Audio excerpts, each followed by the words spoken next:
Market Mantra, Market Mantra, Market Mantra, Market Mantra, Market Mantra,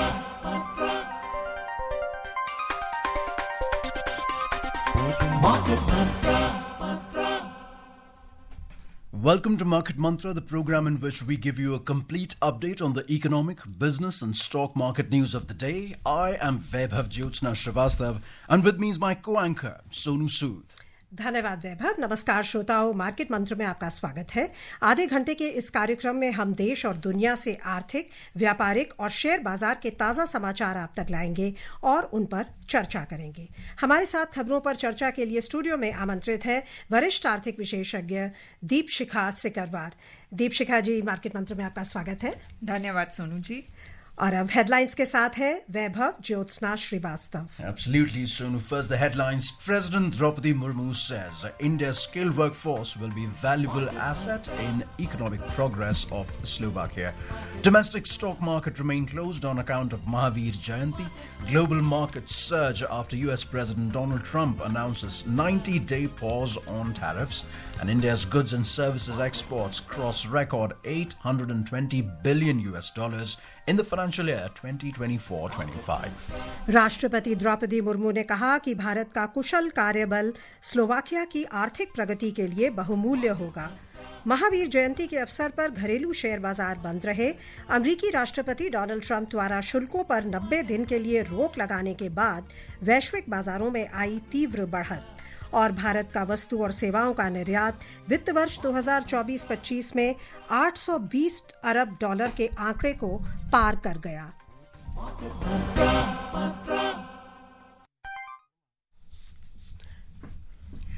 Starting with the stories that we have today, President Draupadi Murmu, currently on an official visit to Slovakia, inaugurated the Slovak-India Business Forum in Bratislava today. The event was also attended by Slovak President Peter Pellegrini and Slovak Foreign Minister Juraj Blejnar. President Murmu highlighted the forum as a key opportunity to build partnerships and turn business prospects into real collaborations. The president also emphasized India is the fastest growing economy, aiming to become the third largest globally and a $5 trillion economy in the near future. Highlighting Slovakia's industrial strength and strategic position, President Murmu noted that Slovakia offers India ample opportunities for growth and collaboration. The president said India's skilled workforce will be a valuable asset to Slovakia's economy. Slovak President Pellegrini noted that despite the distance, India and Slovakia's relations are strengthening. He emphasized that combining Slovakia's engineering expertise with India's IT and AI advancements could lead to great success, with the forum turning opportunities into lasting results. क्या कहेंगी आप दीपशिखा जी, जो Slovakia की visit है president की, वो कितनी महत्वपूर्ण है? अगर हम पूरे परिप्रेक्ष्य में देखें कि जहां बायलैटरल जो ट्रेड रिलेशंस हैं उनको हर एक कंट्री के साथ बढ़ावा देने के लिए बहुत बल दिया जा रहा है। वित्त मंत्री निर्मला सीतारामन जी ने भी कहा कि अभी जो बायलैटरल रिलेशंस हैं, current economic environment, global economic environment में बायलैटरल रिलेशंस का बहुत महत्व है। तो कैसे देखती हैं आप पूरी स्थिति को? बिल्कुल, देखिए, भारत जो है खासतौर से इस समय जो विश्व की स्थिति है, बायलैटरल द्विपक्षीय जो संबंध हैं उन पे बहुत बल दिया जा रहा है। और ये बल इसलिए भी बहुत ज़रूरी है कि इस समय भारत जो है अपना एक्सपोर्ट, निर्यात का जो बास्केट है उसको डाइवर्सिफाई करने की कोशिश कर रहा है। उसके अलावा जो ये देश हैं उनके साथ आपका यूनाइटेड नेशंस में भी अगर आपके संबंध सुदृढ़ रहेंगे तो जिस तरह का अंतर्राष्ट्रीय स्तर पर और इस तरह के जो प्लेटफॉर्म्स हैं जहां पर भारत को बहुत सारे देश सपोर्ट करते हैं, ये जो विजिट है इस तरह से इन संबंधों को और मजबूत करने की दिशा में जो है इसमें बहुत हेल्प करता है। तो ये इस विजिट को उसी नज़रिए से देखा जाएगा कि द्विपक्षीय संबंध जो हैं उनको और मजबूती, और जो जिस तरह की बात हो रही है भारत का टेक क्षेत्र जो है और भारत का स्लोवाकिया का जैसे इंजीनियरिंग क्षेत्र है, तो दोनों देशों के लिए इसमें कुछ ना कुछ है इस विजिट के जरिए। सो क्या कहेंगी आप, अभी जो मल्टीलैटरल वर्ल्ड ऑर्डर है, ट्रेड ऑर्डर है, उसमें जिस तरह का एक कहें कि डिसरप्शन आया है, जो विश्व की सबसे बड़े देश है उनके द्वारा कई जो ऐसी ऑर्गेनाइजेशंस हैं उनको डिसरिगार्ड करने की वजह से कईयों से वो विड्रॉ भी हुए हैं। सो आपको लगता है कि ये जो चेंजिंग वर्ल्ड ऑर्डर है या जो चेंज हो रही है, जो कह रहे हैं कि शिफ्ट होगा ग्लोबल सप्लाई चेन्स में, उसमें भारत के लिए क्या संभावनाएं आ सकती हैं, क्या चुनौतियां, क्या अवसर? देखिए, विश्व में इस समय जिस तरह के हालात हैं, बहुत सारे बदलाव बहुत तेजी से हो रहे हैं। इन सारे बदलाव के साथ साथ जो कुछ ऑर्गेनाइजेशन, कुछ इंस्टीट्यूशंस जिनके प्रति विश्व के देशों ने कमिट किया था, उनके जो रूल्स बनते हैं, उनके जो रेगुलेशंस बनते हैं, उसके लिए कमिट किया था। जैसे वर्ल्ड ट्रेड ऑर्गेनाइजेशन है, तो जो दुनिया भर का जो ट्रेड है उसके रूल्स एंड रेगुलेशंस के तहत किया जाता है। तो जब एक देश उसके जो रूल्स एंड रेगुलेशंस हैं उसको नज़रअंदाज करके कुछ अपने लिए कुछ कर देता है, अपना एक निर्णय ले लेता है और उसको नहीं मानता है, तो जाहिर सी बात है कि जो एक वर्ल्ड ऑर्डर जो एक बना हुआ था, वो ऑर्डर जो है उसको नुकसान तो पहुंचता है, क्योंकि अब हर देश जो है बायलैटरली उसे कुछ ना कुछ करना पड़ेगा। तो जो एक सबके साथ सबके लिए जो रूल्स बने थे, अगर उनको कोई नहीं मान रहा है और आपको सबके लिए रूल्स बनाने पड़ रहे हैं, तो सारे देशों के लिए एक बहुत ही कॉम्प्लिकेटेड सी सिचुएशन हो जाती है, क्योंकि आपको हर देश के साथ अलग अलग तरह से डील करना है।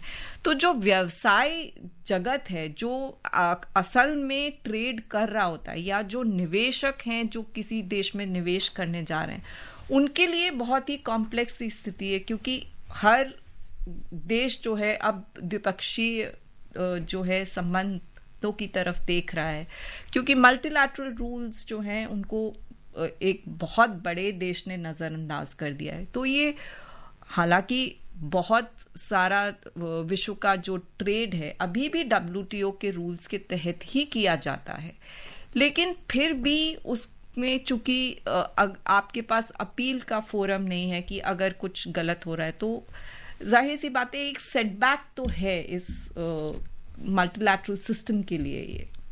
Deepshika, as we all know, and we were just talking about the fact that there are complexities in the whole world which everyone has to navigate through. Now, as the Slovak president said that it will be a great opportunity if Slovaks' abilities can be combined with India's IT and AI. Do you believe that India can be seen as a reliable, a sustainable partner for the coming future, especially with respect to industries which are future-oriented like AI, IT, and being a great partner or a great support to the global supply chain? Absolutely, and I think that is what India is trying to project itself. If you remember, we had a very successful G20 summit, and a lot of decisions, lot of developments took place during India's G20 presidency. And one of the key things which India showcased during its G20 was its developments in digitization, the digital public infrastructure that it has created and that it wants other countries also to look forward, and many countries have shown their interest. I think the world has seen, the strides that India has made in its tech sector.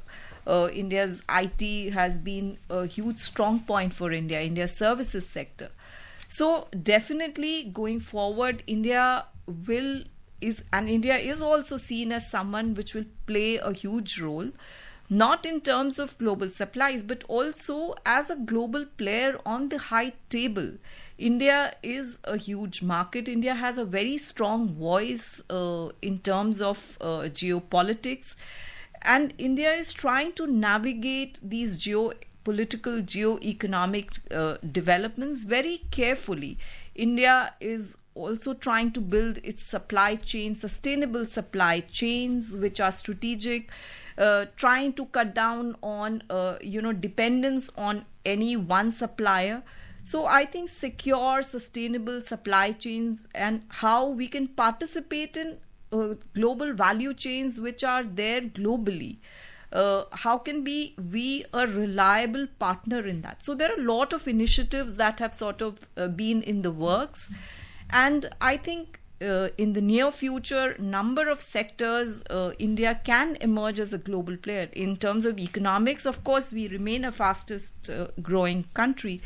So all these factors definitely make India stand out. आइए देखते हैं कि बाजारों में कैसा प्रदर्शन रहा। महावीर जयंती के अवसर पर बॉम्बे स्टॉक एक्सचेंज और नेशनल स्टॉक एक्सचेंज कारोबार के लिए बंद रहे। इक्विटी डेरिवेटिव, सिक्योरिटीज लेंडिंग और बोरोइंग और करेंसी डेरिवेटिव श्रेणियों में भी कारोबार आज बंद था। बढ़ते व्यापार संबंधित तनावों के बीच वैश्विक बाजारों में गिरावट के अनुरूप कल प्रमुख घरेलू बाजार सूचकांक 0.5% से अधिक की गिरावट पर बंद हुए। बॉम्बे स्टॉक एक्सचेंज का 30 शेयरों पर आधारित सेंसेक्स 380 अंक कम होकर 73,847 पर बंद हुआ। नेशनल स्टॉक एक्सचेंज का निफ्टी 137 अंकों की गिरावट से 22,399 पर बंद हुआ। बंबई शेयर बाजार में विस्तारित बाजार सूचकांक भी गिरावट के साथ बंद हुए। घरेलू परिवेश की बात करें तो उम्मीदों के अनुरूप आरबीआई द्वारा ब्याज दरों में की गई कटौती बाजार धारणा को ऊपर उठाने में विफल रही। क्या कहेंगे आप, जो आरबीआई की पॉलिसी आई और उन्होंने 0.25% की और कटौती की है। फरवरी में उन्होंने शुरू किया था एक रेट कट का जो साइकिल 5 इयर्स के बाद, और दोबारा से उन्होंने फिर से कटौती की, लेकिन शायद बाजार उसको पहले ही फैक्टर इन कर चुका था। क्या लगता है आपको बाजार में ओवर द कमिंग वीक्स, कल शायद गिरावट थी क्योंकि इंटरनेशनल फैक्टर्स भी थे, लेकिन over the coming week sector wise कौन से सेक्टर्स हैं जिनको बल मिल सकता है रेट कट्स कम होने से? देखिए, जो मार्केट की एक्सपेक्टेशन थी रिजर्व बैंक की पॉलिसी को लेके, ज़्यादातर एक्सपेक्टेशन ये थी कि शायद 50 बीपीएस जो है वो शायद कट करेगा, और ख़ास तौर से जो अनिश्चितता बनी हुई है अंतर्राष्ट्रीय स्तर पर उसको लेकर के ख़ास तौर पर, बट ऐसा नहीं हुआ। तो मेरा ख्याल है थोड़ा सा बाज़ार में जो एक्सपेक्टेशन एक बिल्ड हो रहा था वो नहीं हुआ। आगे अगर आप देखें तो जो क्षेत्र हैं जहाँ पर अगर सारा विश्व के बाज़ारों को देखें तो हमारी जो अर्थव्यवस्था है, कुछ असर हमारी अर्थव्यवस्था पर आएगा। जो ये बदलाव चल रहे हैं अमेरिका में, और उसके तहत जो एक टैरिफ वॉर जो चल रहा है चीन और अमेरिका का, तो हालांकि ये टैरिफ्स को 90 दिन के लिए पॉज किया गया है, लेकिन आगे भारत और अमेरिका के बीच क्या एग्रीमेंट होता है, जो एक ट्रेड एग्रीमेंट की बातचीत चल रही है, उससे हमें कितना फ़ायदा हो सकता है, किन क्षेत्रों को फ़ायदा हो सकता है, ऐसे और जो बहुत सारे क्षेत्र हैं, जैसे चीन के ऊपर बहुत बड़ा टैरिफ लग गया है, तो ऐसी संभावना, ऐसा अंदेशा है कि भारत में बहुत सारा डंपिंग हो सकता है कुछ क्षेत्रों में, ख़ास तौर से जहाँ पे चाइना बहुत कॉम्पिटिटिव है। तो जो क्षेत्र जहाँ पे डंपिंग की बहुत संभावना है, जिनका ग्लोबल एक्सपोजर बहुत ज़्यादा है, जो साइक्लिकल नहीं है, उन क्षेत्रों पर फोकस करना आने वाले समय में वो थोड़ा ठीक रहेगा। तो जैसे फाइनेंशियल सेक्टर है, वहाँ पे अपसाइड मिल सकता है। जो इंफ्रास्ट्रक्चर क्षेत्र है, जो सरकार के बहुत फोकस में है, उन्होंने केपेक्स में काफ़ी अच्छा खासा बढ़ोतरी किया है, और सरकार का फोकस रहेगा कि जल्द से जल्द केपेक्स हो, ताकि ग्रोथ को भी मजबूती थोड़ी सी मिल सके उससे। तो ऐसे जो इंफ्रास्ट्रक्चर के जो क्षेत्र हैं, उनकी कंपनीज में आगे वो रहेगा। जो अनसर्टनिटी जिन क्षेत्रों में रहेगी, जो खास तौर से जैसे मैन्युफैक्चरिंग से जुड़े हुए क्षेत्र हैं, उन क्षेत्रों में जहाँ पे ग्लोबल एक्सपोजर है, जहाँ पे डंपिंग का अंदेशा हो सकता है, जहाँ पे थोड़ा सा टच पॉइंट है बाहर की अर्थव्यवस्थाओं को लेकर के, उन क्षेत्रों को आपको खास तौर से थोड़ा सा ध्यान से उनमें निवेश करना, जो एक्सपोर्ट ओरिएंटेड है, या जिनका एक्सपोजर है जो एक्सपोर्ट ओरिएंटेड नहीं भी है, जहां डंपिंग का फियर है कि खास तौर से जैसे मेटल्स में एक्सपेक्टेड है कि डंपिंग हो सकती है। तो इन क्षेत्रों को थोड़ा ध्यान से निवेश करें, या मैन्युफैक्चरिंग भी है, कुछ क्षेत्रों में ऐसा उम्मीद है कि हो सकता है चीन से डंपिंग हो जाए। लेकिन कॉमर्स मिनिस्टर ने काफ़ी स्पष्ट शब्दों में कहा है कि जो डंपिंग है उस पर बहुत कड़ी नज़र रखी जाएगी और इंश्योर किया जाएगा कि ऐसा ना हो। सो उससे डेफिनेटली बल मिलेगा धारणा को। बिल्कुल, देखिए कि जैसा कि मैंने कहा कि आगे वाले समय में इन क्षेत्रों में थोड़ा ध्यान से निवेश करना होगा। आप देखिए कि क्या हो रहा है, क्योंकि सरकार की तरफ से तो ये पूरा एश्योरेंस जा रहा है निर्यातकों को या और जो भी हमारी लोकल जो इंडस्ट्री है उसको, कि सरकार डंपिंग को हर तरह से रोकने की कोशिश करेगी, ये देखेगी कि ऐसा कुछ नहीं हो रहा है। लेकिन और सरकार ये भी कह रही है कि आप जो है थोड़ा क्वालिटी प्रोडक्ट्स को लेकर के आइए, और ऐसा नहीं है कि कोई डंप कर रहा है तो उसको आप इनकरेज करिए, लोकल सोर्सिंग बढ़ाइए, अपनी जो यहाँ के मैन्युफैक्चरर्स हैं उनकी तरफ देखिए। तो ये सारे प्रयास सरकार की तरफ से किए जा रहे हैं, सरकार एश्योर कर रही है। लेकिन यही चीजें आपको देखनी है कि आगे इन क्षेत्रों में इनके कंपनियों पे कितना असर हो रहा है, किस तरह के मेजर्स सरकार से लिए जा रहे हैं, किस तरह के मेजर्स बाकी अर्थव्यवस्थाएं ले रही हैं, उसका क्या असर आ रहा है इनके ऊपर। और आरबीआई पर छोटी सी टिप्पणी आपकी एक और मैं चाहूंगी। आपने कहा कि शायद कुछ लोगों को 50 बेसिस पॉइंट्स कट की आशा थी और 25 बेसिस पॉइंट्स कट हुआ है, लेकिन 2 बार लगातार कट हुआ है एंड आगे भी कट होने की संभावना जताई जा रही है गवर्नर द्वारा। उन्होंने जो इन्फ्लेशन का टारगेट है उसे कम किया है, माफ कीजिएगा, उसे कम किया है और ग्रोथ के टारगेट को भी कम किया है। सो इन्फ्लेशन कम होने से उनको रूम मिलता है और ग्रोथ कम होने से उनको बढ़ावा देना है ग्रोथ को। और उन्होंने कहा कि जो स्टांस है वो भी एकोमोडेटिव हो गया। सो इसका मिला जुला क्या भविष्य के लिए क्या उसके लिए संभावनाएं बनती हैं? तो अगर आप देखें कि हालांकि कट जो है वो 25 बीपीएस किया है, लेकिन ऐसा जो इंडिकेशन है, अगर आप देखिए स्टांस जो है एकोमोडेटिव हो गया, तो ये है कि माहौल जो है, मतलब जो आरबीआई की तरफ से या मॉनेटरी पॉलिसी कमेटी की तरफ से ये जो एक थ्रेट इन्फ्लेशन की रहती थी, महंगाई की रहती थी, वो उन्हें लग रहा है कि महंगाई दर जो है वो थोड़ा नियंत्रित रहेगी। और खास तौर से अगर आप देखिए कि जो जियो इकोनॉमिक डेवलपमेंट्स हैं, क्रूड जो है काफ़ी गिर गया है, तो भारत चूंकि क्रूड आयात करता है, काफ़ी हद तक उस पर निर्भर रहता है, उसका बहुत असर हमारी अर्थव्यवस्था पर आता है, इन्फ्लेशन पर आता है। तो क्रूड इतना गिर गया है, उसका फ़ायदा हमारी अर्थव्यवस्था को बिल्कुल मिलेगा। तो इन्फ्लेशन का जो एक जो फैक्टर था वो आरबीआई को डेफिनेटली दिख रहा है कि उसमें अंदेशा ज़्यादा नहीं है बढ़त का, तो इसीलिए उन्होंने स्टांस अपना चेंज किया है। तो उम्मीद की जाती है कि अगर सारे फैक्टर्स ठीक रहते हैं, सप्लाई जो है, फूड एक बहुत बड़ा फैक्टर रहा है पिछले साल इन्फ्लेशन में, ये सब फैक्टर्स नियंत्रित रहते हैं, तो हो सकता है आरबीआई अगले पॉलिसी में भी शायद कुछ काटने का स्कोप रहे उनके लिए।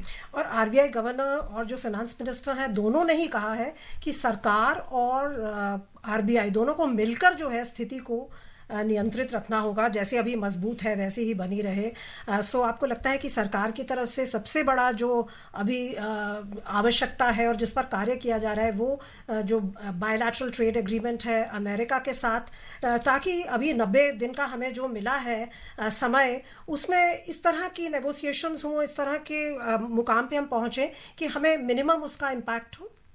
बिल्कुल, सरकार की तरफ से यही कोशिश होगी कि ये जो बायलैटरल एग्रीमेंट है इसको जल्द से जल्द जो है उसको हम कंक्लूड करें। लेकिन देखिए कि ये द्विपक्षीय एक ट्रेड डील होगा, तो दोनों पक्षों को ये ट्रेड डील करना होगा, उसमें बहुत सारे फैक्टर्स होते हैं, आमतौर पर तो सालों लग जाते हैं, कई बार सालों लग जाते हैं। तो इसलिए सरकार की तरफ से पूरी कोशिश की जाएगी कि खास तौर से क्योंकि हमारे लिए अमेरिका एक बहुत बड़ा बाजार भी है हमारे निर्यातकों के लिए, तो हमारे लिए जितना भी फायदेमंद डील ला सकें वो उनकी तरफ से पूरी कोशिश की जाएगी। लेकिन सरकार की तरफ से बाकी भी जो मेजर्स हैं वो लिए जा रहे हैं। सरकार की तरफ से जो स्पेंडिंग है, केपेक्स स्पेंडिंग है, उसको बढ़ाया जा रहा है ताकि ग्रोथ को और बल दिया जा सके। भारत जो है एक भारत की अर्थव्यवस्था जो है बहुत ज़्यादा एक्सपोज नहीं है एक्सपोर्ट क्षेत्र में, बहुत निर्भर नहीं है. हमारा लोकल मार्केट हम लोकली बहुत स्ट्रांग हैं. तो इस तरह के जो मेजर्स हैं, केपेक्स एक्सपेंडिचर है, इंफ्रास्ट्रक्चर पर जो खर्चा होता है, इस सब से हमारी ग्रोथ को काफ़ी बल मिलेगा, हमारी इंटरनल इकोनॉमी को बहुत बल मिलेगा. आइए अब देखते हैं अंतर्राष्ट्रीय बाजारों में क्या प्रदर्शन रहा. प्रमुख एशियाई बाजारों में 2 वर्षों से अधिक का सबसे बड़ा उछाल आया. अमेरिकी राष्ट्रपति डोनाल्ड ट्रंप द्वारा अपने व्यापक जवाबी शुल्कों में से अधिकांश पर फिलहाल रोक लगा देने के बाद बाजारों में फिर तेजी लौट आई.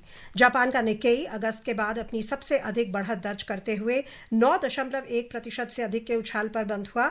बेयर मार्केट के क्षेत्र में पहुंचने के एक ही दिन बाद 5 वर्षों की अपनी सबसे तेज वृद्धि दर्ज करते हुए दक्षिण कोरिया का कॉस्पी 6.6% की बढ़त पर बंद हुआ.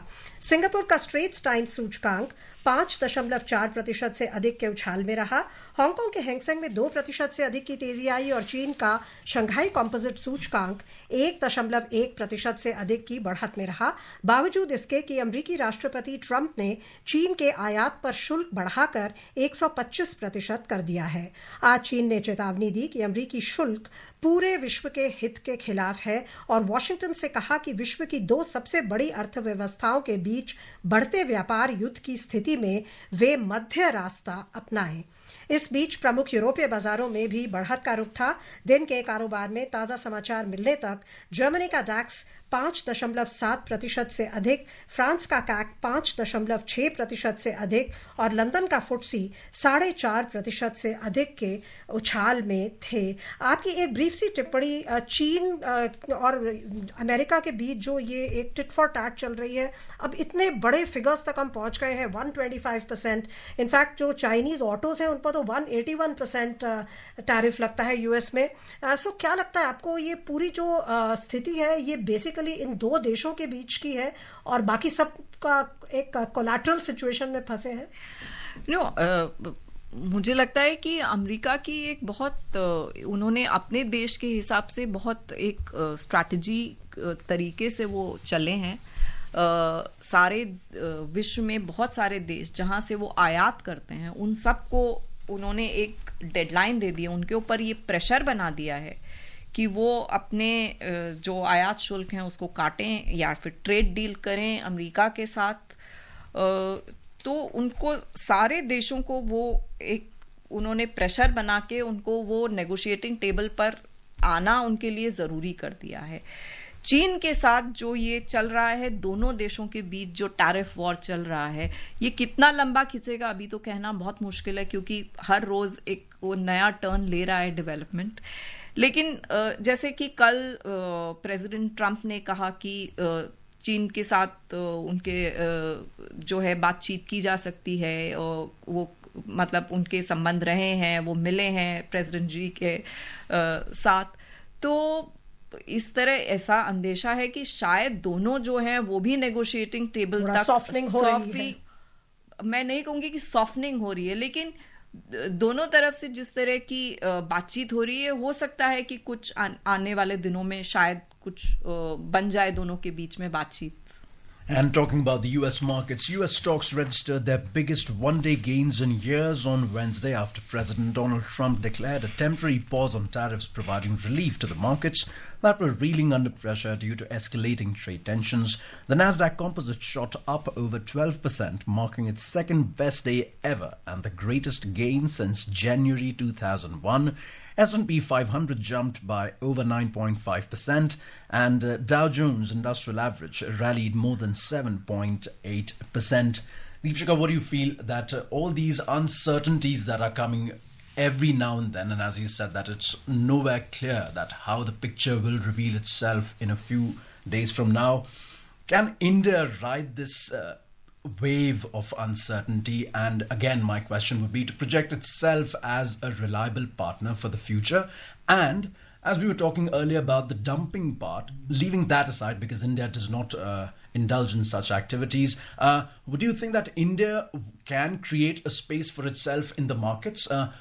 irrespective of what the tariff war brings forth as a solution, that India could be a partner who could go ahead with the manufacturing sector or any other sector and make a wider space for itself than it already exists? Definitely. I think from the government side, there would be attempts to shield the Indian economy as far as possible from the global upheaval. But, we live in a globalized world. Our markets, our financial markets are quite integrated. But Indian economy, per se, if you look at, it is still not so exposed in terms of its exports. We are not so dependent, our industry is not so dependent on external economy. So while a robust external economy would have aided India's growth, but an unhelpful economy, global economy, would have some impact, but partial impact. And I think government's effort would be to sort of ring-fence our economy as far as possible, and which is why there's going to be focus on infra creation, investment, domestic growth, measures which can prop local growth, and also see where our export sector can make a dent in terms of, supply chains, and also if we can, take some part of the overseas markets for our exports. In fact exports की आप बात कर रही हैं तो वैश्विक बाजारों में आर्थिक अनिश्चितताओं के बावजूद भारत का वस्तु और सेवा निर्यात वित्तीय वर्ष 2024-25 में रिकॉर्ड 820 अरब अमरीकी डॉलर को पार कर गया है। वाणिज्य मंत्रालय के अनुसार पिछले वित्तीय वर्ष में ये आंकड़ा 778 अरब डॉलर था और ये लगभग 6% की वृद्धि है। उभरते व्यापार परिदृश्य पर चर्चा करने के लिए नई दिल्ली में निर्यात संवर्धन परिषदों और उद्योग निकायों के साथ वाणिज्य और उद्योग मंत्री पीयूष गोयल द्वारा आयोजित बैठक में ये आंकड़े सामने आए। श्री गोयल ने मजबूती और अथक प्रयासों के लिए निर्यातकों की तारीफ करते हुए उनसे आग्रह किया कि वे घबराएं नहीं और मौजूदा स्थिति में भी सिल्वर लाइनिंग्स पर ध्यान दें। And talking about oil prices declined today amid concerns regarding deepening of US and China trade tensions. Brent crude was trading over 2.6% down at $63.73 per barrel. WTI crude was also trading over 2.7% down at $60.64 per barrel when reports last came in. Meanwhile, Energy Information Administration data showed US commercial crude oil inventories increased by 2.6 million barrels to 442.3 million barrels in the week ending on April the 4th. उधर सराफा बाजार में सोना आज बढ़त के साथ कारोबार कर रहा था। अंतिम समाचार मिलने तक भारत में 24 कैरेट सोना 1.78% बढ़कर 91,430 रुपए प्रति 10 ग्राम पर था। वहीं चांदी 0.24% गिरकर 91,720 रुपए प्रति किलो पर थी। मल्टी कमोडिटी एक्सचेंज में अंतिम समाचार मिलने तक जून में आपूर्ति किए जाने वाले सोने का वायदा मूल्य 1.68% बढ़कर 91,311 रुपए प्रति 10 ग्राम पर था। वहीं मई में आपूर्ति की जाने वाली चांदी 0.26% बढ़कर 91,382 रुपए प्रति किलो पर थी। अभी जो स्थिति है उसका कमोडिटीज पर क्या असर पड़ेगा, खासकर ऑयल पर?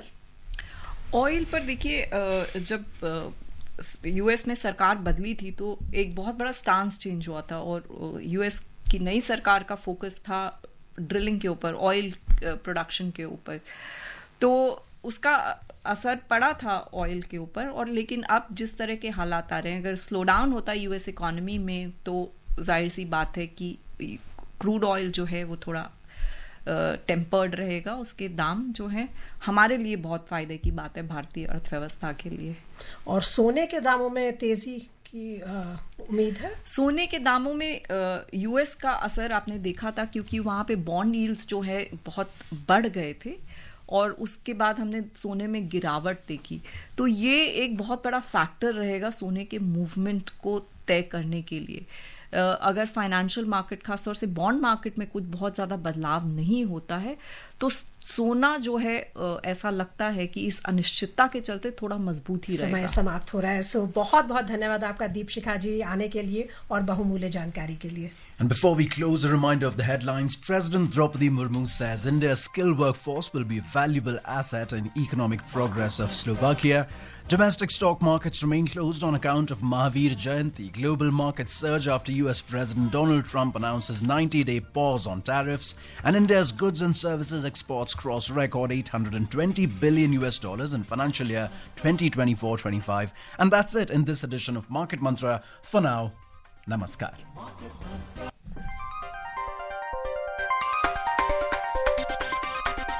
Market Mantra.